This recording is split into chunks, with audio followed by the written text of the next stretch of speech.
This virtual festival has been organized by Youth Celebrate Diversity, and the festival is proudly sponsored by Boeing. I'd like to welcome everybody to our Intersectionality and Black Lives Matter panel. My name is Jaden Adeyemi, and I'm a senior at Highland High School in Albuquerque, New Mexico.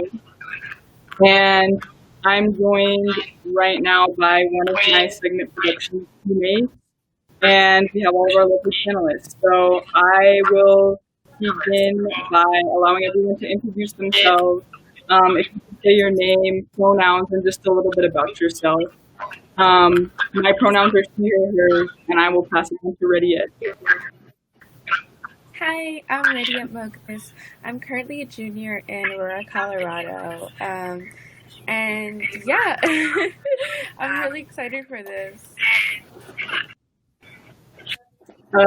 So I'll pass it on to Dred.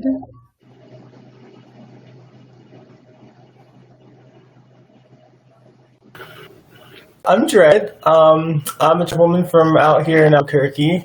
I am actually the founder of the Allied Peoples Coalition. It's a new baby that's starting up to our community, our activism community, together, because I believe that we can accomplish true solidarity, but there's a lot of within the community that still needs to be done. Thank you, Dred. And do you mind saying your pronouns? Oh, I apologize. I use she, her pronouns as well as they, them. Yes, no worries. Thank you. Next, do we have Kemba? Hi, my name is Kemba Hendricks. My pronouns are she, her, and hers. I went to high school in Colorado. I went to Cherry Creek High School in Colorado ages and ages ago. But I currently work in Washington, D.C. I'm the Director of Diversity for the U.S. House of Representatives. Thank you, Kemba. Tandiwe.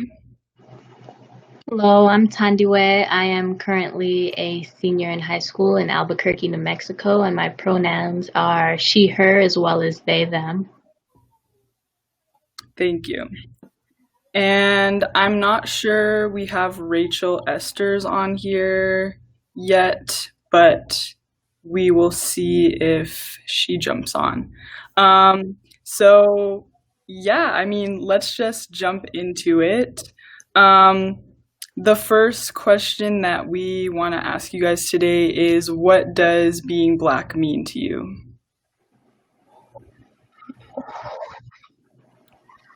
And you guys feel free to just jump in if that works for you guys. We can just, yeah. I'll go first because I would think mine is going to just be slightly different. I think being Black is something that I don't think I ever had the luxury of not having an awareness of. I remember very early having through being told, through coming from a family where that was something that was very important. I think it is it's a huge part of my identity, but even more of that coming from a place when I was very young, being in school where I was typically the only person who had that identity, and having to grow where coming from being the only, where that came and took some negative connotations, having to grow in a space where I learned to love myself because of it and in spite of it, and then it growing into a place where it became a source of pride and a sense of belonging and a sense of cultural connection to other people. I think where I'm at in space now is what I would love to be is an experience where that everyone had, where it didn't mean some other things. Like, it didn't mean that I felt like I had to be unimpeachable in how competent I am because it might be questioned. I would prefer it didn't mean some of those complicated spaces that are in me, especially as I'm looking at where I came from, some of the faces of the other panelists, and wish that you could just show up and that be enough. And people want to know you and not have to begin in that identity where they're either moving and reinforcing stereotypes they've already come to assume, or trying to break those down because they're drawing conclusions based on just having to represent you. I'm hopeful for a world where you could live in where it meant that. Yeah, thank you, Kemba.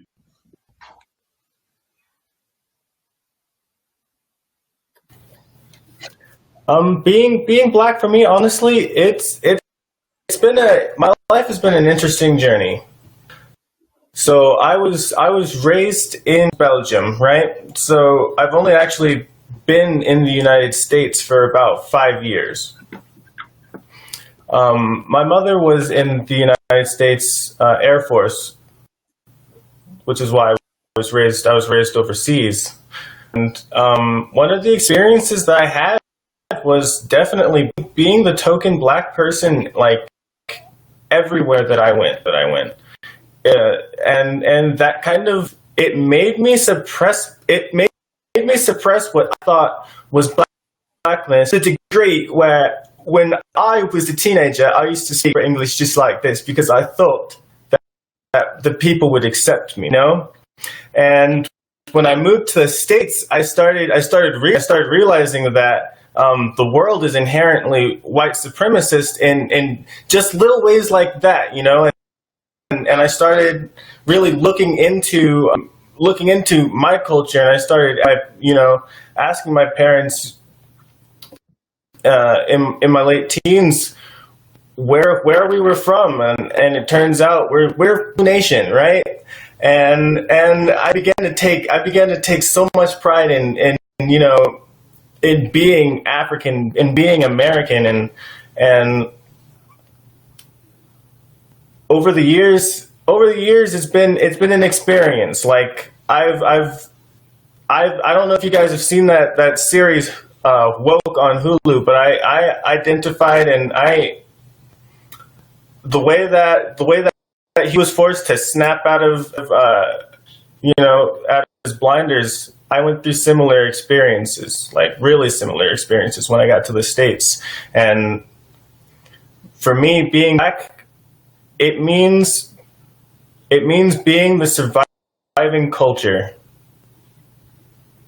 It means being a person who is here to show America exactly what it is to be an American and exactly what it is to survive in this country. Thank you, Dred. Condiway, take it away.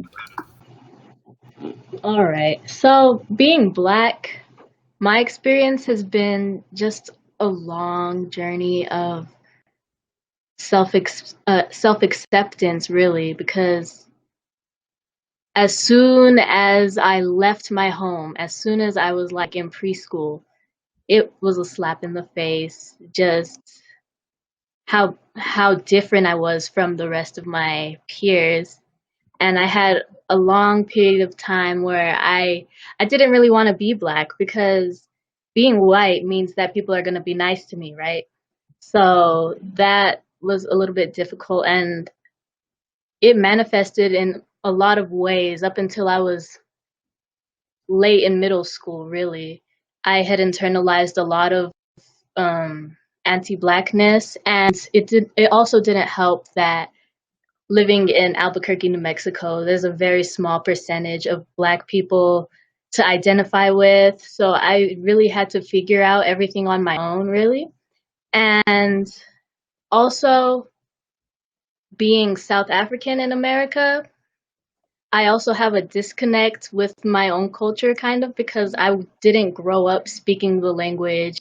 I didn't grow up immersed in South African culture. And so it's been like a strange area. But I really love being Black. I wouldn't trade it for the world. And I'm just glad I've come to realize that there's nothing wrong with it.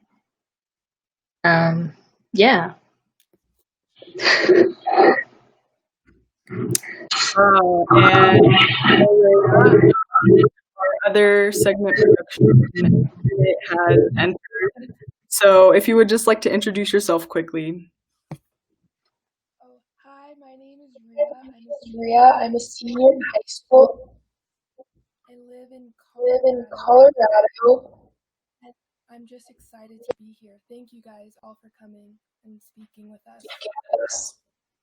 Thank you. So I think we will move on to the next question. Okay. Our next question is: have you experienced sexism, homophobia / transphobia in the Black community?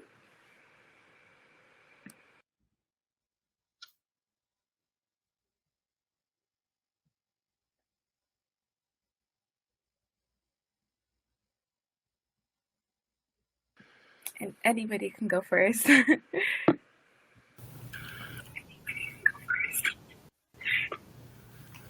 guess let's jump in and go ahead and say absolutely.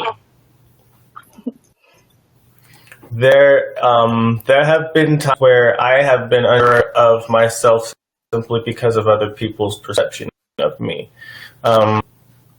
and really, it really comes down to a lack of representation and a lack of acceptance of the people from within our own community. It really does. The transphobia that I've experienced comes from not knowing that it's okay to be trans. The homophobia that I've experienced comes from it's seated. Our culture, Black men in America, fear gave that I personally never really understand, but the fear is there, and I can only hope that someday. I have brothers that see me and they see me as their sister, and I can only hope that someday we can all be, loving towards each other, because at the end of the day, we're all brothers, sisters, regardless of how we self-identify.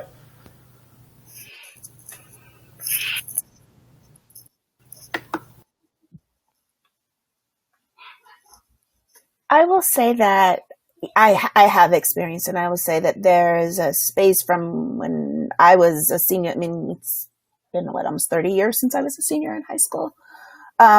And I can speak to the experience of what would have happened when I was where many of you were sitting until now.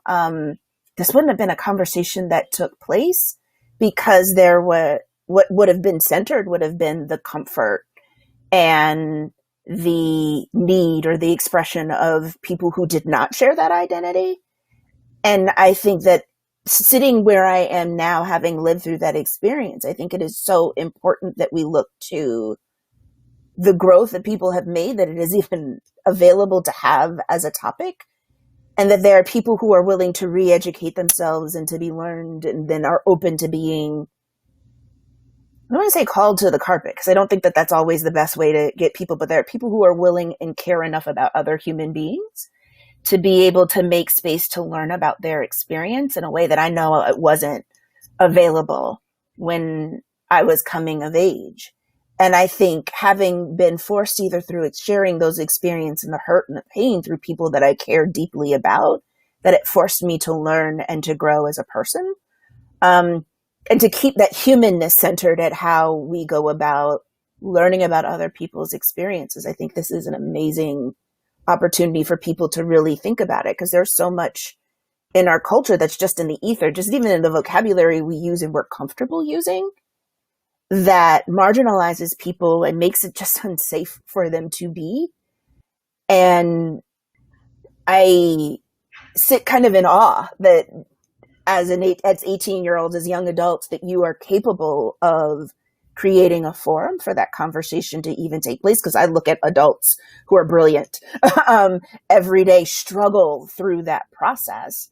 And I think it always has to come down to the human being the center of all of that, and creating a space where people can safely exist, and understanding that it really does come down to we're all responsible for that. Whether we like it, whether we agree to it, none of that really matters. It's, can people just be in a space and exist as they are, and that be a safe thing, and it not be controversial or not be something that had to be discussed or debated.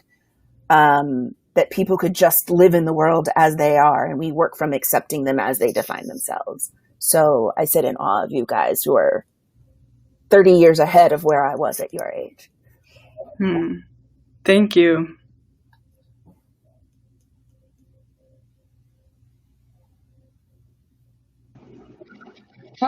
I've definitely experienced all three.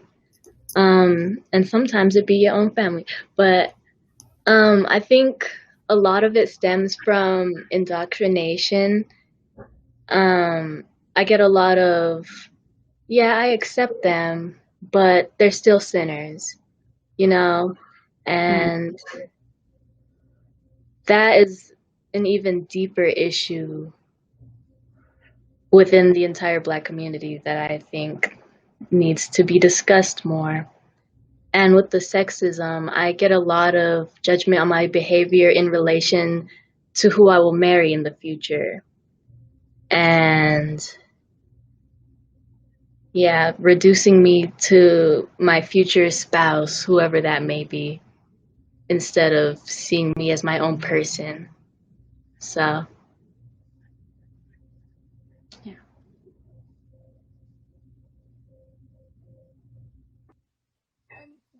What privileges do you think are experienced by Black people?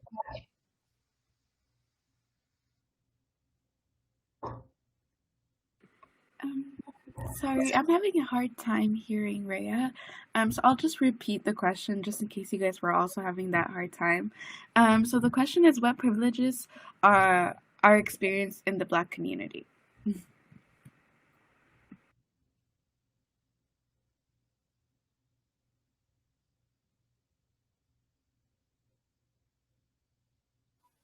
I hate to always be the one that goes first. I think it's interesting to be in a moment where, and a Black experience where like the world is both on fire at the same time, that you're living your own kind of professional life, work life, school life, family life. As a professional, I can say is in a space in this moment in the 8 months of the pandemic, I've been privileged to not have my, like, and not just because of my identity, but and sometimes especially because of my identity. Privileged in that there's a moment where my credentials mean more right in this minute, right now. I'm an African-American woman with a JD who works on diversity and has a background in education. And suddenly we're in a moment where that experience, that mindset, that thought process, the identity of all of those things coming together means something in terms of currency in the moment.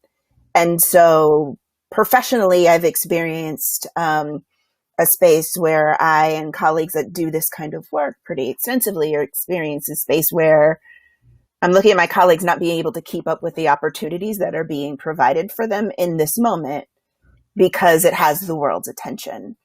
At the same time, dealing with a pandemic where I've lost family members, where the work that I do, I work on Capitol Hill, there's nowhere that I can escape what's happening in the news because it is, in fact, the driver of that work. And so it's this, there's a space of privilege. Financially, I am privileged. Experience-wise, I am privileged. I am privileged to have the ability that people kind of want to right now hear what I have to say. But all of that is necessarily tethered to the fact that I'm dealing with all of that in this experience where I can't escape the other things that come with it.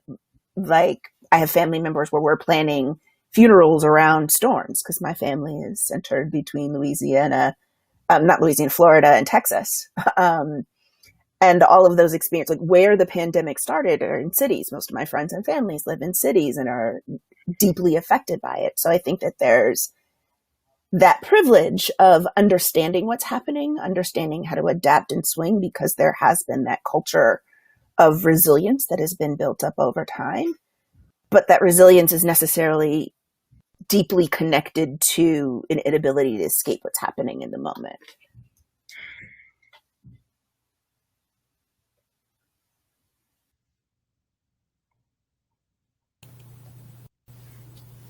Absolutely. I think one of the privileges experienced as being a Black person is definitely a double-edged sword, and that is, I guess you could say, clout. You walk in your Black person, people automatically, they have preconceived notions about you that you're either responsible for proving, disproving, right? You really don't have the expectation of a self-identity Black person, right? So that gives you an infinite amount of possibility according to the basis of, you know, the expectations of other people are, but that also gives you, you know, limitations, right? For example, I was able to be popular on TikTok. I have some 45,000 followers on TikTok because I'm you know, a Black trans woman.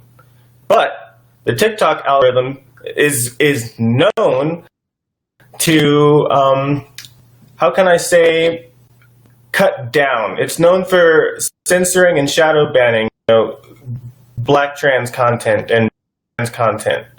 Though it's what everybody is looking for on TikTok. It's what TikTok is there for. Basically, it's the LGBT community, but for some reason, at the same time, we're being, you know, put down.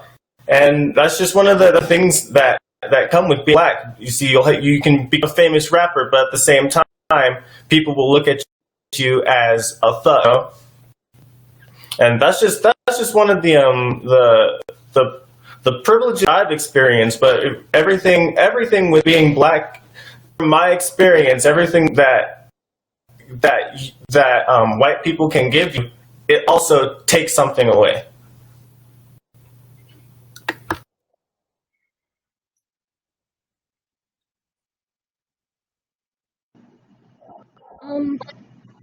I see a lot of the privileges we have do in fact stem from our traumas that we endured. For instance, our resilience that we wouldn't have if we didn't have to go through so much anti-Blackness, right? And then another thing, our empathy, our ability to empathize with other people who are pushed to the margins, because that's just been part of who we are for so many centuries. So, yeah. It's really contradictory.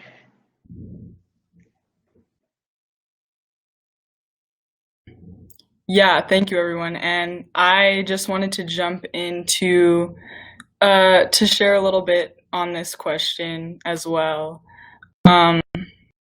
When I think about privilege within the Black community,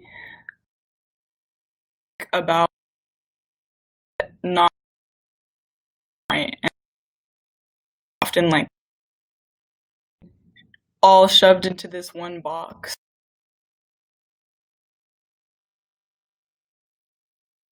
All have different experiences and we have different levels, and I just, as a woman, kind of like as Tandiwe was talking about,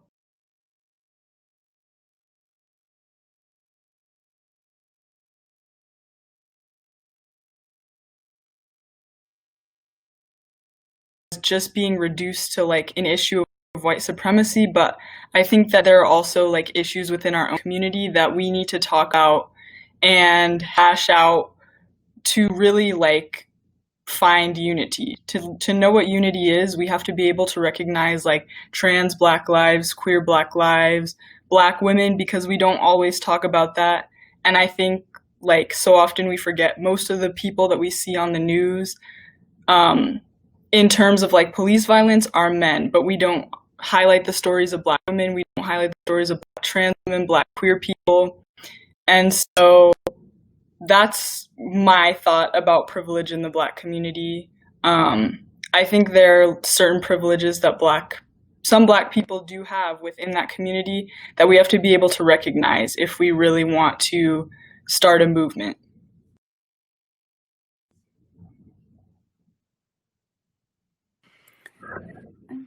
Yeah, so for me, privileges that I experienced in the Black community, me being a light-skinned Christian immigrant from Africa, I've definitely experienced way more than I think I realized. For me, I know where I'm from. Like, I know exactly like which tribes I'm from, like which tribe my mom is from, my grandma, my great grandma, and I feel like that identity alone is such a privilege that the Black community in America mostly doesn't have. So I think that's a huge privilege, and also me being a straight light skin, the Black community, yeah. Although like I feel like we have a lot to go. Like we when it comes to LGBTQ plus rights, we've definitely not gone as far as we should, and there's definitely a lot of homophobia and just hatred that has not been addressed yet, and it's been allowed to be covered by things such as like religion, or like, oh no, we're oppressed enough, like we don't need to acknowledge that type of thing. And I feel like for me, like I've been lucky to like be covered away from that for so long, to like not even acknowledge it, till like I started being like, wait a minute, this isn't right. And I started noticing how people that aren't like me are treated. So just the privilege that like I didn't even have to like be awakened. Like I had that my awakening on my own. Like there wasn't some rude awakening that I had to experience. And me being light skinned, it's we favor like the most white features. So me having like a lighter skin, a lighter complexion, that gets me closer to white people. That also gives me privilege of being like, wow, like you have a beautiful skin. Like I never noticed that also until I started having discussions like this, that I was like, wait a minute, like I'm privileged in this place, and this is a privilege I should have. So yeah, sorry.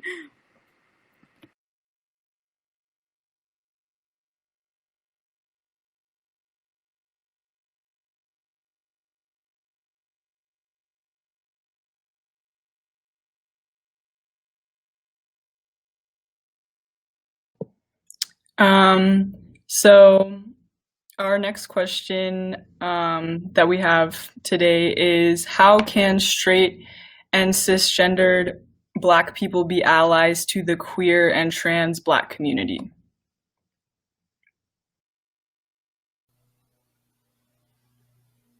I think the first step in all allyship is listening. And I think it's really important that you provide an opportunity to center the experience of people of that identity, and you're there to lend support to that rather than the person driving the narrative. I think it's also important that we commemorate how we all got here. The civil rights movements, a lot of there is pride because there was a Black trans woman who led that movement, that most people don't even know that is how we got here. So I think it's a combination of listening and learning and exploring other identities and other opportunities, and to learning how we all came to be and being here, and making that learning a continued process. There is never going to be an opportunity in my life. I'm 25 years past where you guys are, and there is never a day where I don't learn something about someone else based on their own individual experiences. So the best way to be an ally is to listen and to be there and lend a support when it is needed, but also to remember that there's a space that sometimes yours doesn't also have to be the first or the loudest voice. Sometimes it's actually, and equally, if not more important, to center other people's experiences first when that need, when whoever is the greatest person in need at that time.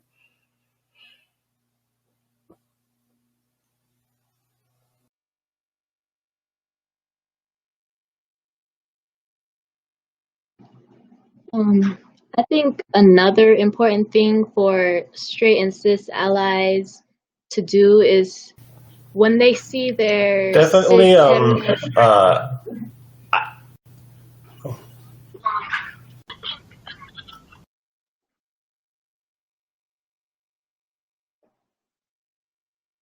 okay, in spaces. Oh wait, who's going? Yeah, go ahead, Tandiwe, and then we'll have Dred.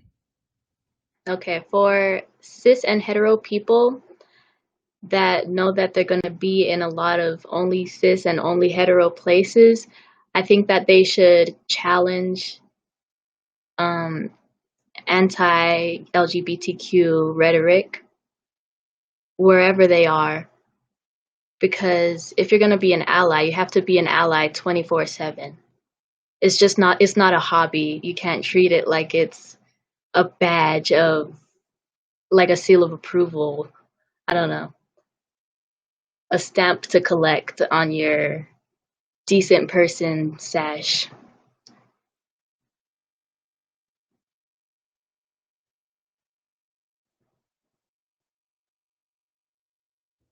And you can go ahead, Dred.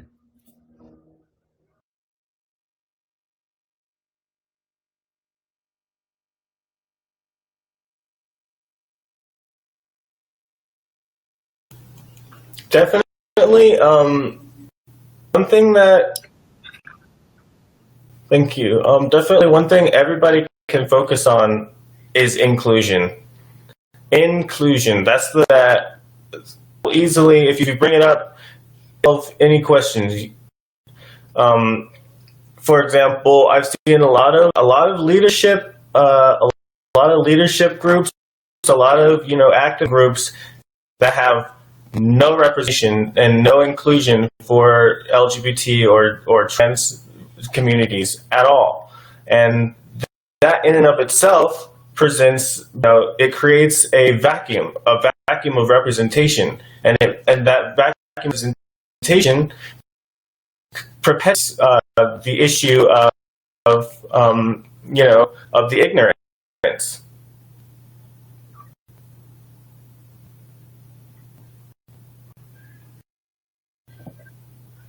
Yeah, I mean, I hear all of you, and I definitely agree. I think for me, the biggest thing is kind of just like having an open mind and recognizing that everybody is maybe not what you expect them to be. I think a big thing that's come up recently is that using pronouns, asking people their pronouns and respecting that, right? Because not everybody is going to be not everybody has the gender identity that you might think that they have, or identify the way that you might think they identify. So I think that it's just like all about respect, and maybe being a little bit uncomfortable. I know that for some straight cisgendered people, these things can be uncomfortable because they're new to them, but I think that like if they're able to open up and accept people's differences, then we can start creating safe spaces for queer and trans Black individuals.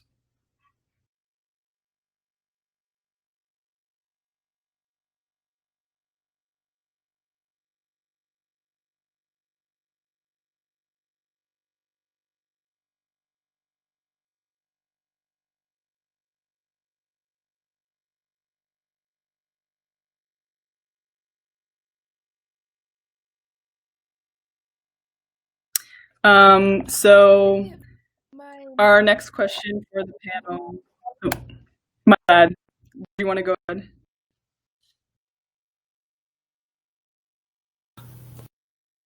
Definitely, it really does. I really do believe it all down to inclusion and representation. And I don't just mean like in the media. I mean like genuine inclusion. Like inviting a trans person. Like you guys have done. This stuff's happening right now. It's the prime example of what exactly needs to happen. Oh, I'm done. I'm sorry. Yes, no worries. Can you guys all hear me? Okay, good. I think some people are having some tech issues, so I just wanted to make sure. So our next question is, how can Black men actively support Black women?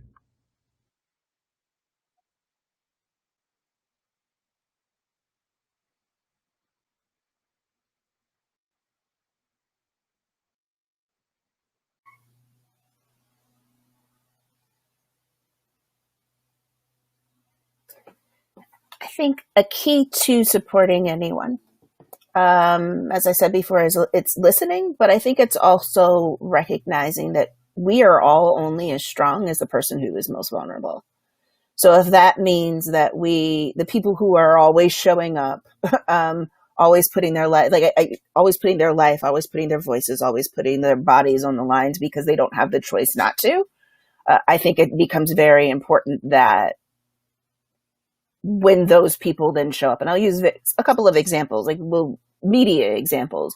There's a woman or a person of color who has had an experience, and there's always people, I've used an example, the Terry Crews Gabrielle Union, where she was speaking to in the workplace that she was having their challenges, and another person immediately chimed into, oh, well, I haven't had that experience. It's all been okay for me. And if it could happen to someone, it doesn't necessarily mean that they're going to do that to everyone. We all have different equities where we need to be protected, but somebody else saying that they've experienced this negative experience and it cost them their job, or they felt that they had no other choice but to leave it, the opportunity to jump in and support the person who made it difficult for them maybe shouldn't be your first instinct. So I think it is a matter of showing up for people who showed up for you. And sometimes it doesn't necessarily mean keeping your mouth shut and letting them speak their entire spot before. Remembering who helped you move into those spaces and was there to support you and returning that when you have that opportunity. Sometimes it may be highlighting you're at a table, and this is kind of an old adage. A woman speaks up. I think if you watch the presidential debates where the Senator Harris was speaking and Vice President Pence kept interrupting her, the courage that it took for her to stop and say, "Excuse me, I'm speaking," and then continue her thought, I think is very, very important. And as an ally, I think it's important to be the person that's there to if that were a group conversation, to have directly asked, what is it that you were saying? I think I missed your thought. Someone overspoke you. It can be as simple as that, as making sure that when that person is being overspoken or being minimized in some way, that you're there to lift them up and there to support in the same way that they were there for you.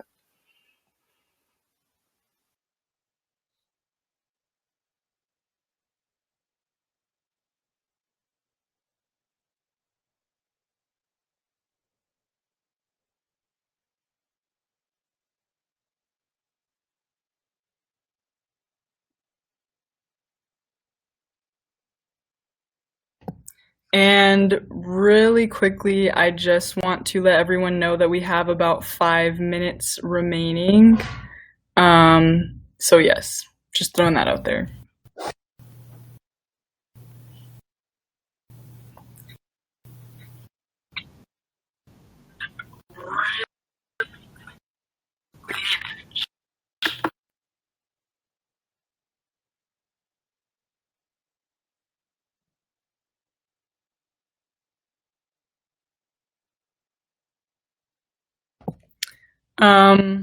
So I would just like to conclude. Okay, definitely. I wanna agree with everything that I hope it's Kimba has said, and say it really does come down to truly listening and having the backs of Black women and Black trans women, because we can try for ourselves, but people continue to try to speak.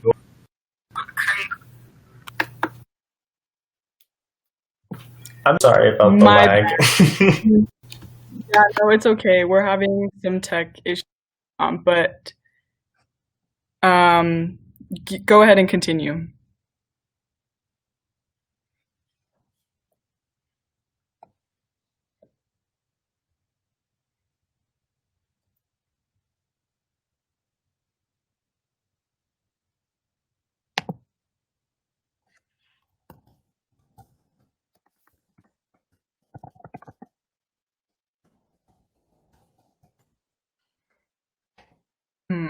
Okay. Okay, I'm really sorry, guys. It looks like we're having some tech issues. I think I would like to conclude, since we just have a few minutes left. The last question that I have for our lovely panelists today is, what do we need to do to change the narrative in the Black community so that it includes all Black lives?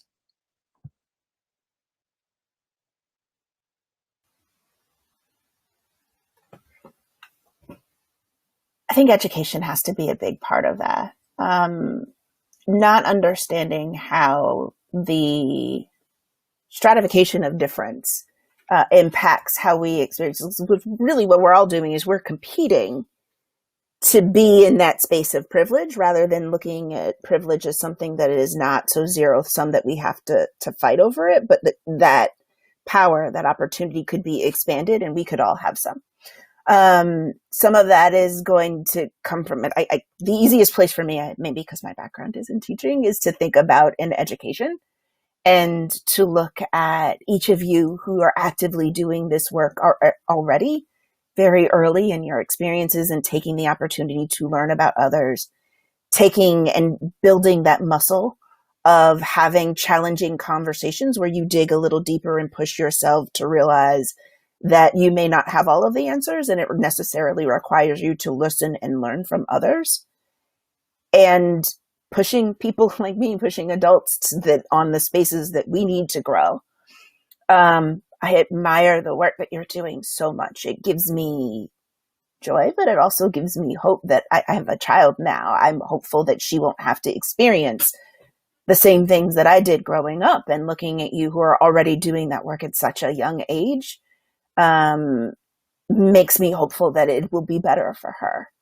And also recognizing and giving ourselves credit for why we're not where we would like to be, not where I thought we would be at this point in my life, that each day, the continued work that where we're reaching better, that better is really good. And to try and recognize that it's a continuum, and that we're always going to have to do some of that work and always have to push, so that we don't get complacent and lose the gains that we've made, because I've seen that as well. So of that, I would say education, a commitment to continued work, and a care and support for other people in that centering. Again, and I said this before, if Black trans women aren't safe, then none of us are. Because if there's somebody that we all feel comfortable sacrificing, then we could easily be that same person. So an understanding that it is a collective need, that we are all strengthened by each other being accepted and supported.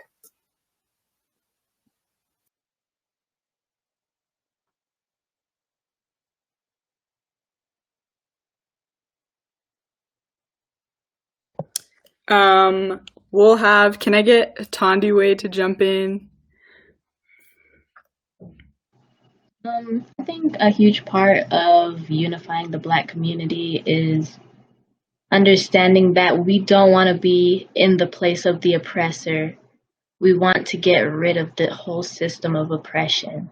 We can't be unified if we still have hierarchies within our own community. And yeah, so that's my... Okay, so that will conclude our panel for today. I want to thank everyone for being here. We appreciate all of your voices, so thank you.